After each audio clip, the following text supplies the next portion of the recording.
बयान ये है, गिरेबा आओ कोई काम करें, मौसम का मुंह तकते रहना काम नहीं दीवानों का। मैं मुबारकबाद पेश करता हूँ इस बस्ती के तमाम उन मुसलमानों को जो इस मदरसे से दिली लगाव रखते हैं, मोहब्बत रखते हैं, पढ़ने वालों से प्यार करते हैं और पढ़ाने वालों से प्यार करते हैं। यकीन करें कि दुनिया और आखिरत की सबसे बड़ी दौलत जो महबूब ने हमें अता की है वो कुरान है। तवज्जो है आप लोगों को? नींद तो नहीं लग रही है? हालांकि ये सवाल ऐसा है जैसे भूख के वक्त में किसी से पूछना, भूख तो नहीं लग रही है? वक्त तो सोने का था, लेकिन अगर जाग रहे हैं तो बोलें जरा या रसूल अल्लाह। ऐसा ना कहो, इससे ज्यादा शोर तो तीजे में चने बटते वक्त हो जाए। मैं आसमान से नहीं उतरा हूँ, आप ही के इलाके का हूँ, आप मेरे इलाके के। मैं आपके बीच पला बड़ा हूँ, आप मेरे सामने पल बढ़ रहे हैं। तवज्जो है ना? तो जरा बोले या रसूल अल्लाह। माशाअल्लाह, ये कुछ नौजवान तो वक्त से पहले बूढ़े हो गए। अल्लाह इन जवानी की दोबारा बहारें नसीब फरमाए। जो अपने आप को जवान समझते हैं जरा वही बोले या रसूल अल्लाह। या रसूल अल्लाह। हाँ, मैंने चच्चा से नहीं कहा था, लेकिन वो भी बोल दिए। इसका मतलब यह है कि जवानी उम्र से नहीं आती है, जवानी इश्क से आया करती है। बेशक बेशक। ठीक है जी, जितनी देर सुनेंगे मोहब्बतों से सुनेंगे। अल्लाह सलामत रख के, बच्चा सो रहा था उठ के बैठ गया। ऐसे ही जितने सो रहे हैं अल्लाह उन्हें भी उठाता। उठाने का मतलब यहां से उठाना नहीं, चादर से उठाना। ठीक है, अल्लाह सलामत रख के सारे लोगों को। हजारों साल नरगिस अपनी बेनूरी पे रोती है, बड़ी मुश्किल से होता है चमन में दीदावर पैदा। आज आपके इस इदारे से एक हाफिज कुरान फारिग हुआ, इंशाअल्लाह देखेंगे उलमाए अहले सुन्नत के हाथों से उसके सर पे दस्तारबंदी का वो पुरकैफ मंजर और वो सर पे अमामा पहनाना, ये सारे मनाजिर आपके सामने होने हैं। तो ये ख्याल रखें कि जिस तरह निकाहों में ना असल शादी में निकाह होता है, उसी तरह मदरसों के जलसों में असल दस्तारबंदी भी होती है। शादी में क्या होता, खाना खाया निकल लिए, दूल्हा के साथ चंद बड़े करीबी लोग रह जाते हैं जो बेचारे को कलमा सिखाने के लिए रह जाते हैं। जैसे मौत के वक्त तलकीन के लिए कुछ लोग होते हैं, हाँ जी, बाकी तो खा पी के सब चले ही आते हैं। तो जो असल चीज है बंदा उसे छोड़ के निकल जाता है। ख्याल करना है, दस्तारबंदी तक बैठे रहना है। जो लोग हमारे रह गए हैं, जिनकी नात भी होनी है, मौलाना मुनाजिर साहब अल्लाह सलामत रखे, जिनकी नहीं हुई है अल्लाह करे उनकी भी हो जाए, तो उनको भी इंशाअल्लाह सुनेंगे। और सभी को हम इज्जत देंगे, इसलिए कि सारे हमारे क्या हैं, मेहमान, सारे हमारे मेहमान हैं। तो जो हमें सबसे बड़ी दौलत अता की गई वो कुरान है। आज तकलीफ इस बात की होती है कि कुरान कायनात को जीने का सलीका सिखाने के लिए आया था, लेकिन आज कुरान को कब खोला जाता है, अगर किसी घर से कुरान पढ़ने की आवाज आती है तो लोग समझ जाते हैं शायद कोई मर गया है या कोई बीमार है या किसी के भूत उतारे जा रहे हैं, क्योंकि चंद खास मौकों के अलावा हमें कुरान पढ़ने की मोहलत और फुर्सत नहीं मिलती है। ये कड़वी सच्चाई है। हम न्यूज टाइम से टाइम देखते हैं, अखबार भी पढ़ लेते हैं, अगर नहीं खोल पाते तो कुरान नहीं खोल पाते। कई सारे नौजवान ये कहते हैं हमें आते ही नहीं पढ़ना। तो मैं पहले ये मशवरा दूंगा कि तालीम के लिए कोई उम्र खास नहीं है। महबूब अलैहिस्सलाम ने फरमाया था माँ की गोद से लेके कब्र तक इल्म सीखो। लेकिन हमारी कौम जितना जोर इस दीन के अंदर इल्म सीखने पर दिया गया, उतनी ही हमारी कौम इल्म सीखने में पीछे है। आप अंदाजा लगाएं, कोई माँ बाप अपने बच्चे को हाई स्कूल पढ़ा लेते हैं ना तो कहते हैं बहुत पढ़ गया भाई लल्ला, जबकि हाई स्कूल ये बुनियाद है आगे बढ़ने की, पहली सीढ़ी होती है कामयाबी की। हम हाई स्कूल पे रोक के बंदे को कहते हैं हम दुकान कर ले। और इल्म दीन का जहां तक सवाल है, नादरा पढ़ाते हैं वो भी कैसे साला हमारा राजा का, और माँ बहनें अल्लाह माफ करे, इन्हें कुरान पढ़ते सुन लो तो चक्कर आ जाए। दादी पोती बन गई, नानी बन गई, लेकिन अभी तक अलिफ लाम ज़बर अल है मीम ज़बर हम अभी हिज्जे ही चल रहे हैं, वो ही खत्म नहीं हुए पूरी जिंदगी में। याद रखिएगा एक बात जहन में बहुत पक्के तरीके से, कुरान पढ़ने का फायदा तब होता है जब कुरान को तजवीद से पढ़ा जाता है, और इसका फुकदान नीचे से लेके मिंबर तक है। कितने बड़े बड़े लोगों को मैंने देखा कि बड़ी पगड़ी वाले भी हैं, बड़े नाम वाले भी हैं, लेकिन खुतबा सुनो तो पसीने आ जाते हैं।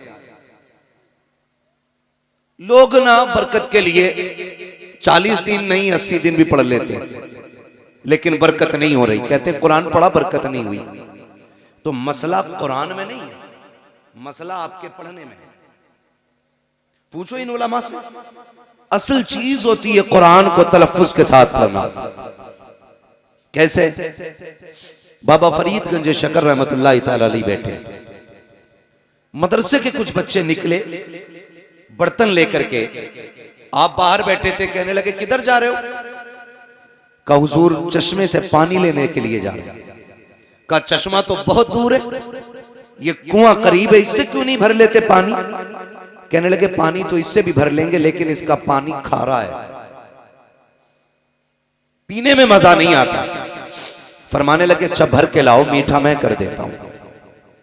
जब पानी भर के लाके रखा गया ना, आपने पढ़ा आवाज के साथ कुल वल्लाह शरीफ और दम कर दिया। बच्चे लेके गए, उस्ताद ने कहा इतनी जल्दी आ गए? कहने लगे जी। कहा पानी कहां से लाए? कहा कुएं से। कहा वो कुएं का पानी तो खारा है? कहने लगे नहीं, अब ये मीठा हो गया। कहा कैसे? कहा एक बाबा बैठा है, उसने पानी पे दम कर दिया, पानी मीठा हो गया। कहा पढ़ा क्या था? कहा उसने कुल वल्लाह शरीफ पढ़ के पानी पे दम किया, पानी मीठा हो गया। कहने लगे उस्ताद ये कौन सी बड़ी बात है, लाओ जरा सारे बर्तन भर लो। कुल हुवल्लाह तो हमें भी आती है ना। पूरी रात पढ़ के फूकते रहे, एक घड़ा तो क्या एक कूट पानी मीठा ना हो सका। सुबह हो गई, फूकते फूकते थूक सूख गया। सुबह उठे दौड़े, कहने लगे बाबा बताओ तो सही, तुमने भी सूरह इखलास पढ़ी थी, मैंने भी सूरह इखलास पढ़ी थी, आपने एक बार पढ़ दिया, सारा पानी मीठा हो गया। मैंने सारी रात पढ़ा है, एक घूंट पानी नहीं हुआ। मीठा मुस्कुरा के कहने लगे नादान तुझे पता नहीं है, सिर्फ कुरान पढ़ने से पानी मीठा नहीं होता है। अगर पानी मीठा करना है तो ज़बान भी बाबा फरीद जैसी होनी चाहिए। नारे तकबीर, नारे रिसालत, अज़मत-ए कुरान, नारे तकबीर, नारे रिसालत। असल होता है ज़बान का दुरुस्त होना। समझ गए मेरी बात? असल क्या होता है? ज़बान का दुरुस्त होना। मसाइल बड़े हैं हज़रत। लोग हज करने जाते हैं, लेकिन गया था तब भी दाढ़ी नहीं थी, आया आप भी नहीं रख रहे। गया था तब भी डंडी मार रहा था, आया अब और लंबी करके डंडी मार रहा। क्या मतलब? मतलब वहां की ज़ियारत में नहीं है, मतलब इसके अपने अमल में। बहुत गौर से मेरी बात सुनिएगा, मतलब इसके अपने अमल के अंदर है। कहा क्यों? मैंने कहा जरा सोच तो सही, अगर मदीने जाके भी तुझे हुजूर से इश्क ना हुआ तो बता किस शहर से इश्क की दवा लाएगा। अगर काबे के साए में खड़े होकर भी तुझे रोना नहीं आया तो बता कहां जाके अपने गुनाहों पे आंसू बहाएगा। लोग कहते हम तो गए, और मैं भी जानता हूं कितने लोग पहली नजर में फरमाया गया जब काबे पे पहली नजर पड़ती है तो जो दुआ मांगी जाती है अल्लाह कबूल फरमाता है। लेकिन लोग पहली नजर पे दुआ कहां मांगते हैं? काबा नजर आने से पहले कैमरे निकाले जाते हैं, मोबाइल खोल के लगा दिया जाता है, फिर कहता है देखो 10 कदम दूर है, अब 5 कदम दूर है, वो देखो सामने काबे का गिलाफ है, वो देखो मिज़ाबे रहमत है। नादान देख तो सही कहां आया है? क्या तू दुनिया को दिखाने के लिए आया था? यार नजरें नीची कर लेता, जैसी काबा सामने होता, कोई कलाई पकड़ के कहता अब तो नजरें उठा के देख, सामने काबा है, अल्लाह अकबर। पहली नजर उठाता, फिर दिल की दुआ मांगता, खुदा की कसम पहली नजर में अगर तू बख्शिश मांग लेता दी जाती, इश्क रसूल मांगता दी जाता, अगर तू रब से उसकी रजा मांग लेता तो दे दिया जाता। अगर रब से ये कह देता या अल्लाह जब तक जिंदा रहूं हाजिरी अदा करते रहना, जब तक जिंदा रखना काबे की हाजिरी करता रहे। नारे तकबीर, नारे रिसालत, खतीबे हिंदुस्तान, नारे तकबीर, नारे रिसालत। लेकिन नियत ही अच्छी नहीं है। हम तो फातिहा भी करवा रहे हैं, हाफिज जी से तो इस्मारा करवा रहे हैं कि लोग ये ना कहें मैं बिना फातिहा का खाना था। बरकत का मसला ही नहीं। झगड़ा कब होता है चचा बताऊं? झगड़ा तब होता है जब इमाम साहब फातिहा पढ़ के चले जाएं, इनसे कोई खाना भी ना कहे और खाना पड़ जाए बारात का कम, तो कहते हैं दिल से ना मांगी दुआ इमाम साहब। यही होता है ना। अरे मौलाना ने दुआ सही से नहीं की, हमने तो खाना खत्म होगा ना तो लोग पूछे फातिहा ना कराई थी। अच्छा ये पहला सवाल होता फातिहा नहीं कराई थी। ये कोई नहीं पूछता बता खाना खड़े करके खिलाया था कि बैठा के खिलाया था। ये कोई क्यों नहीं पूछता खाना सुन्नत के मुताबिक खिलाया था या शैतान के तरीके पे खिलाया था। क्योंकि जिम्मेदार मौलवी को ठहराना। और आप बड़े अच्छे लोग हैं यहाँ तो माशाल्लाह इमामों की इज्जत भी होती है, मैं जानता हूँ बड़े कदर वाले लोग हैं, अल्लाह सलामत रखे। और जो उलमा की इज्जत करते हैं ना अल्लाह उनकी नस्लों में आलिम पैदा फरमा। ये याद रखिएगा, जो उलमा की इज्जत करते हैं उन्हीं की नस्लों में अल्लाह उलमा भी पैदा फरमाता है। तो होता क्या है हम लोग नियत की तरफ नहीं देखते, हमारी नियत किधर थी। हमने तो कह दिया फातिहा नहीं पढ़वाई थी, तो ये मसला होता। आपके बस्ती में मदरसा चल रहा है, खुद जरा दिल पे हाथ रख के ये फैसले करें, बात सच्ची है तो फिर ठीक है, फिर अमल भी करने की कोशिश करनी है। हम जरा ये सोचें कि हम जो मदरसा चला रहे हैं, जो हम खाना वाना खिलाते हैं, तो पहले मदरसे के बच्चों को खिलाया जाता है या पहले खास मेहमानों को बुला के खिलाया जाता है? इस बात पे गौर करें। और अगर दावत की मैं बात करूं ना मौलाना, तो मौलवी के और पढ़ने वालों के लिए मैयत से पहले दावत ही नहीं होती। जब तीजे की देगे बनती है ना तो हाफिज जी से कहियो बच्चे आ जाएंगे खाने। 40वें की बनती है तो हाफिज जी से कहियो। कई जगह तो बेचारे को मौलवी को मैयत के अलावा कपड़े भी नहीं देते लोग। ये इज्जत है हमारे समाज में उलमा की, ये इज्जत है हमारे समाज में इल्म वालों की। तीजे 40वें से पहले खाना नहीं, मैयत से पहले कपड़े नहीं। अल्लाह तौफीक दे घर में तेरे वलीमा हो, पहली कुर्सी पे जो कोई बैठे ना तो कह पहले हुजूर के दीन का वारिस बैठे, पहले उसको बैठाइए और उससे कहिए बिस्मिल्लाह पढ़ के खाने का आगाज आप करें। पहले उसे खिलाओ, फिर देखो अल्लाह खाने में कितनी बरकत आता। वाह वाह वाह। हम ये तो चाहते हैं कि हम मुअज़्ज़ज़ बने, हम ये तो चाहते हैं हमारी इज्जत हो, लेकिन हम ये क्यों नहीं चाहते हैं कि हम भी आलिम बने। मुझे सबसे बड़ी खुशी इस बात की हुई कि आज जो बच्चा फारिग हो रहा है ना वो आपकी बस्ती का है। वरना अक्सर गांव में मदरसा चलाते हैं, गांव वाले फारिग होते हैं बाहर के। चिड़ नहीं है इस बात से, अच्छी बात है, दूर दूर के आके इल्म सीखे। लेकिन बड़ी बात यह है कि चिराग के नीचे अंधेरा नहीं रहना चाहिए।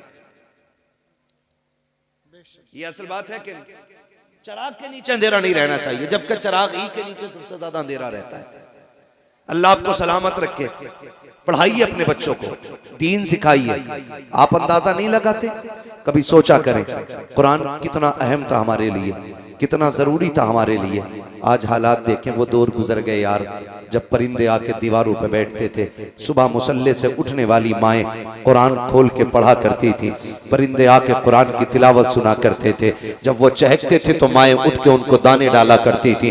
वो तिलावत सुन के भी जाते थे, दुआएं दे के भी जाया करते थे। हमारे घरों में बरकतें होती थी।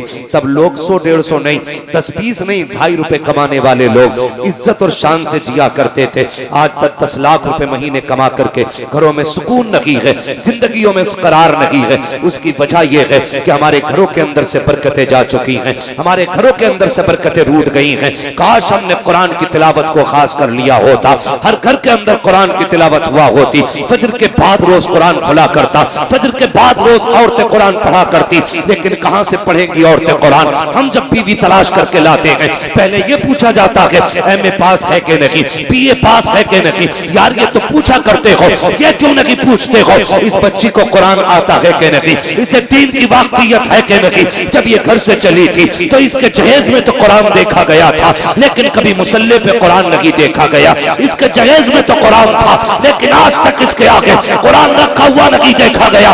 वजह क्या है? इसके बाप ने जहेज का एहतराम तो किया, लेकिन बेटी को कुरान नहीं पढ़ाया। और तुम भी खाली डिग्रियां देख के ले आए। जाओ कुरान की कारियां लेकर के आओ, दीन सीखने वाली बेटी लेकर के आओ। खुदा की कसम कदम उसके आएंगे, करम खुदा का आना शुरू हो जाए। वाह वाह वाह, जिंदाबाद, बहुत खूब। लाया करो। और नौजवान रिश्ते कर रहा ना, कह रहा अम्मा देख के ये जरा मुंह ढंग से देख लिए, ढंग से देख लिया, वो भी सही कह रहा। वो तमाशा हो रहा है रिश्तों में भाई साहब, 5 मिनट में शक्ल बदल देते। वो कमाल है पेंटरों का, पता ही नहीं चलता है कि नहीं। और अब तो अल्लाह माफ करे, ये मुसलमानों में भी रिवाज आ गया ब्यूटी पार्लर का।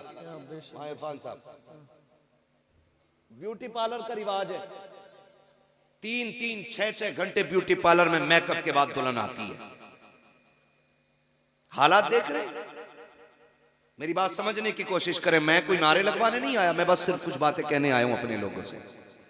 6-6 घंटे ब्यूटी पार्लर, ये कभी धुलना नहीं है। बोलो धुलेगा कि नहीं?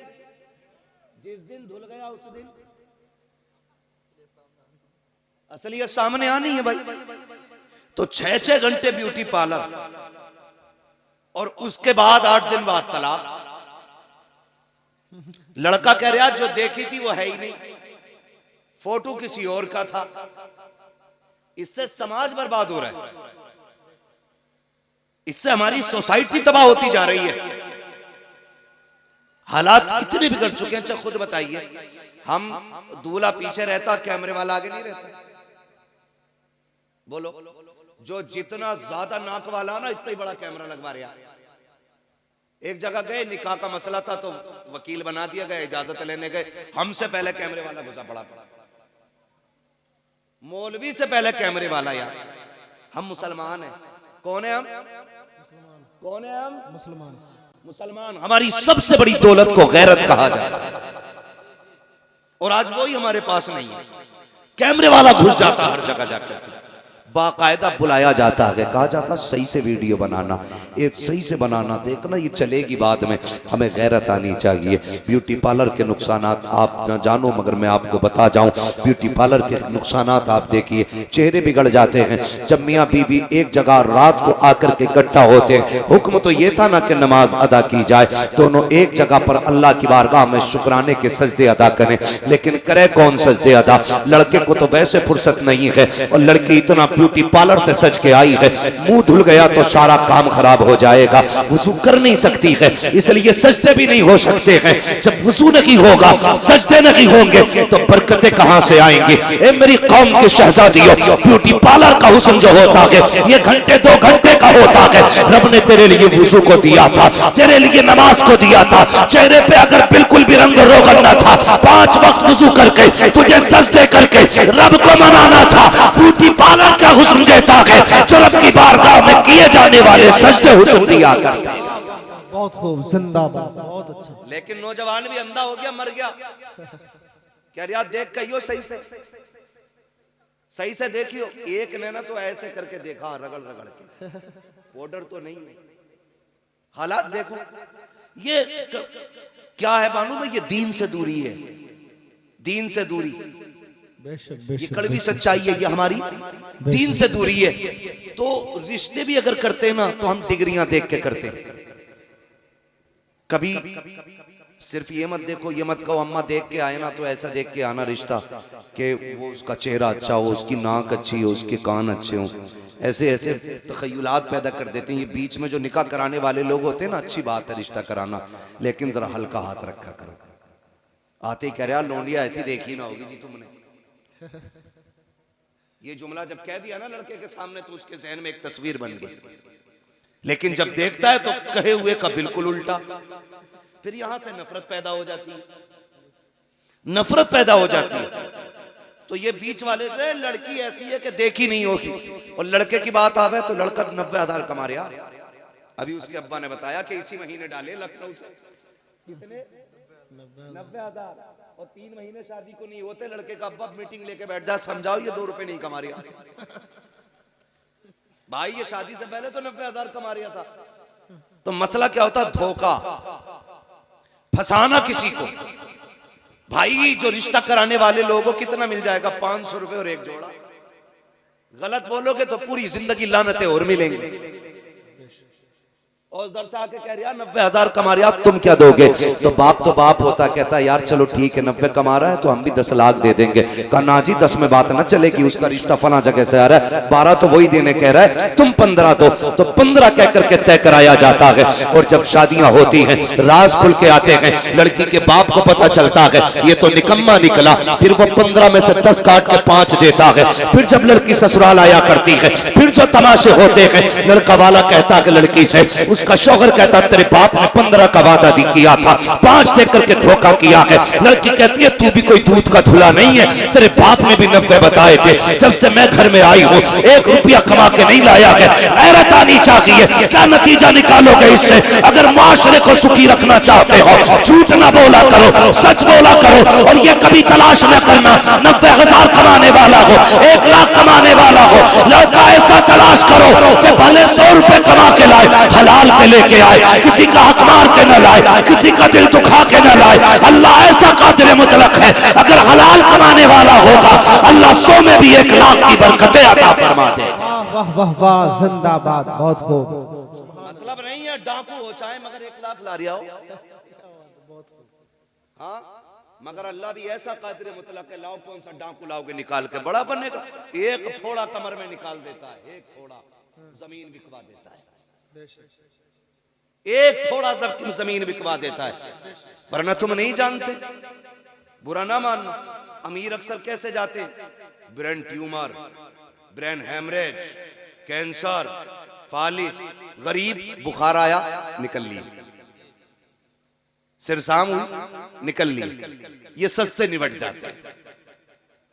खुदारा रब से रिस्क हलाल मांगो।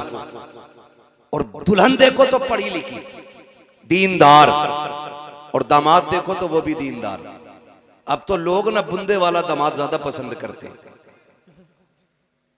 हाँ, बुंदे वाला दामाद क्यों भाई? ये ज्यादा काबिल है क्या? क्या मसला बुंदे वाले का?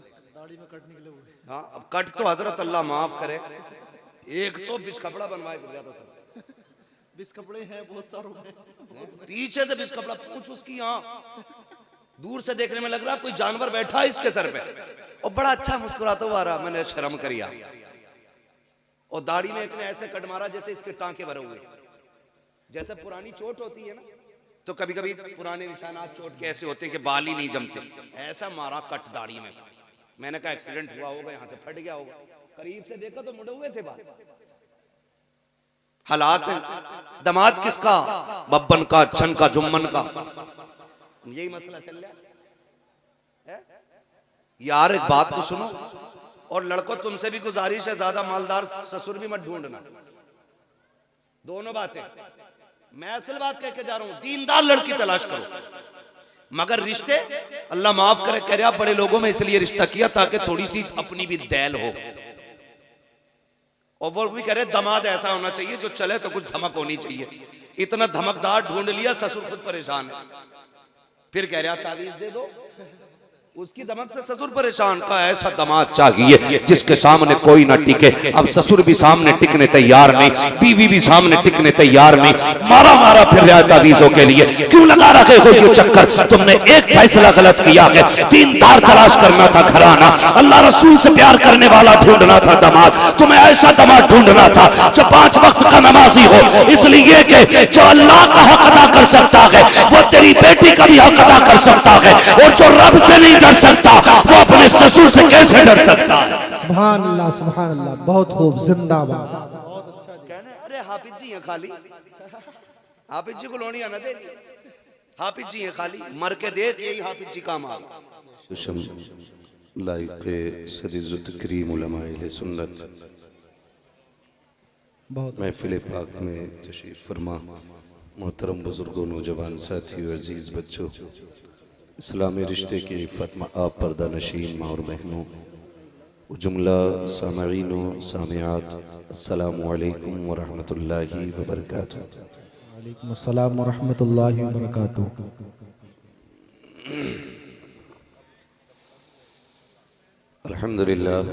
अल्हम्दुलिल्लाहि रब्बिल आलमीन वल आक़िबतु लिल मुत्तक़ीन वस्सलातु वस्सलामु अला रसूलिहिल करीम। अम्मा बअद फ़अऊज़ु बिल्लाहि मिनश शैतानिर रजीम। बिस्मिल्लाहिर रहमानिर रहीम। क़ुल हल यस्तविल्लज़ीना यअलमून वल्लज़ीना ला यअलमून। आमन्तु बिल्लाहि सदक़ल्लाहु मौलानल अज़ीम व सदक़ रसूलुहुन नबियुल उम्मियुल मुतीउल मुबीनुल मईनुल करीम व नहनु अला ज़ालिका लमिनश शाहिदीन व शाकिरीन वल्हम्दुलिल्लाहि रब्बिल आलमीन। या खुदा बहरे जनाबे मुस्तफ़ा इमदादकुन, या रसूल अल्लाह अज़ बहरे खुदा इमदादकुन, या शहीद करबला, या दाफ़िए करबो बला, कुल्लु ख़ा शहज़ादे गुलगो क़बा इमदादकुन। गौसे आज़म बने बेसरो सामा मददे क़िबले दी मददे काबे ईमा मददे बगिरदाबे बला उफ्ताद कश्ती मददकुन मददकुन मददकुन या मुईनुद्दीन चिश्ती क़ादरी यमुना रे या गौसे आज़म भी ज़नम दमज़ शेख अहमद रज़ा ख़ां क़ुत्ब आलम भी ज़नम बलगल उला बिकमालिही कशफ़त दुजा बिजमालिही हसनत जमीअ ख़िसालिही सल्लु अलैहि व आलिही।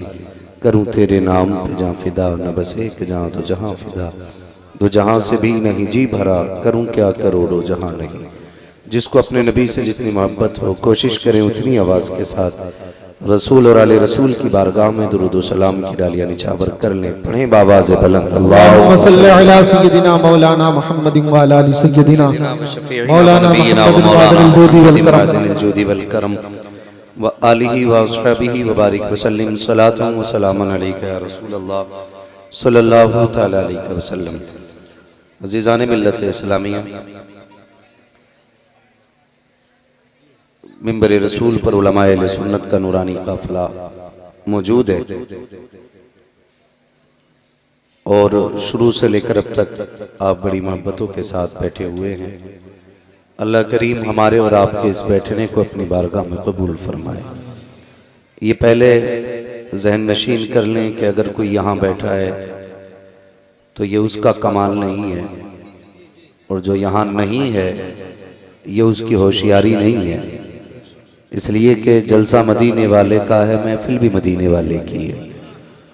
जिसे हुजूर ने चाहा है बैठा रखा है, क्योंकि वो कहा था किसी ने जिसे चाहा दर पे बुला लिया, जिसे चाहा अपना बना लिया। ये बड़े करम के हैं फैसले, ये बड़े नसीब की बात है। तो अल्लाह ताला ने ये वक्त नसीबों से हमें और आपको अता किया है, तो इस वक्त को बड़े ही अदब के साथ हम गुजारें। इसलिए कि हमारे दिन रातें ये कभी कहीं गुजरती हैं, शायद बेकीमत गुजर जाती हैं, और आज जैसी कीमती घड़ियाँ ये हर किसी को मैसर नहीं होती हैं। अल्लाह ने ये घड़ियाँ अता की हैं, तो कोशिश करें कि इन घड़ियों को हम ज़्यादा से ज़्यादा बेहतर बना सकें। मैं किसी को नाम लेके नहीं बोलूँगा कि भाई आप ऐसा क्यों कर रहे हैं या आप ऐसा क्यों नहीं कर रहे हैं, मगर इतनी गुजारिश करूँगा कि ये जो जलसा सजा है ना दस्तारबंदी का, ये आपके महबूब इदारे के ज़ेरे एहतमाम सजा है। शायद आपके लिए ये एक रात का कमाल हो, लेकिन मदरसे वालों के लिए भी बहुत लंबी मेहनत का नतीजा होता है। आपके खतीब व इमाम भी हैं, मुदर्रिस भी हैं, मौलाना यामीन साहब और मौलाना इरफान साहब क़िबला तशरीफ़ फरमा हैं, और काशीपुर की आन बान शान मौलाना कारी इसरारुल हक साहब क़िबला, ये भी मिंबर रसूल पर जलवागर हैं। मुझे फ़ख्र होता है अपने इलाके के इस गांव पर कि ये हमारा गांव बड़ा पक्का रज़वी है। ये बड़ा पक्का रज़वी है। अल्लाह हमारी इस बस्ती की इस रज़वियत को सलामत रखे, और अल्लाह बरेली वालों के ख़ास फैज़ान से हमारे इस बस्ती के तमाम मुसलमानों को मौला करीम माला माल फरमाए। आपने बड़ी ही संजीदगी के साथ नातो मनक़बत की, मुबारक लड़ियां अपनी समातों के दहलीज तक पहुंचाई भाई नवाब रजा रामपुरी साहब। अल्लाह सलामत रखे, जितनी इनकी आवाज़ खूबसूरत है उतनी ये अंदर से भी बाहर से भी खूबसूरत है। लेकिन कभी कभी गुस्सा हो जाते हैं और ये कोई बात नहीं है, जब बर्तन एक पल्लिया में होते हैं तो खड़कते ज़रूर हैं। कभी कभी नरमी गर्मी तो किसी भी तरफ से हो जाती है, लेकिन अल्लाह सलामत रखे कमेटी वालों को भी, मेंबर वालों को भी, बस्ती वालों को भी। अल्लाह सबको मुस्तफ़ा के ख़ास फैज़ान से माला माल फरमाए। हाँ, मैं इस बस्ती को काफ़ी पहले से जानता हूँ, क्योंकि यहाँ के कुछ उलमा मेरे मदरसे के साथी भी रहे, जिसमें मौलाना यासीन साहब हैं और मौलाना जुनैद साहब हैं, मौलाना उवैस साहब हैं। तो ये साथ में हमारे पढ़ते थे, तब से मैं इस बस्ती को जानता हूँ। लेकिन एक बात इस बस्ती की मुझे ऐसी भी याद है, वो मैं कहूँगा नहीं, इंशाअल्लाह मिंबर से नीचे उतर के कोई मिलेगा पूछेगा तो बताऊँगा।